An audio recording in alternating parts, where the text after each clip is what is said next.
చేత మనము మన పిల్లలు వారి పేర్లు గిన్నీస్ బుక్కుల్లో రాయబడాలనో లేకపోతే ఏవేవో అవార్డులు రివార్డులు రావాలనో మనం కోరుకోవడం కంటే కూడా మా పేర్లు మా పిల్లల పేర్లు పరలోకంలో జీవగ్రంథంలో రాయబడాలి, మాకు మా పిల్లలకి కిరీటాలు రావాలి అని మనం కోరుకుందాం. దేవుని స్తోత్రం.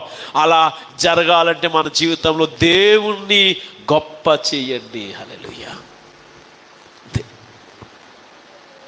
ఆయన స్థాయి ఇంకొకరి ముందు తగ్గించొద్దండి.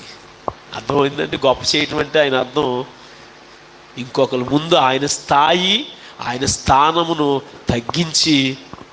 తగ్గించేలా మన ప్రవర్తన మన విధానం ఉండకూడదు. మీరు ఒక్కసారి శోధించి చూడండి దేవుణ్ణి. సమస్తం ఆయనవే కదా, యజమానుడు ఆయనే. ఆయనకి ప్రాముఖ్యత ఇచ్చి చూడండి, మీ తలరాత ఎలా మార్చేస్తాడు. హల్లెలూయా.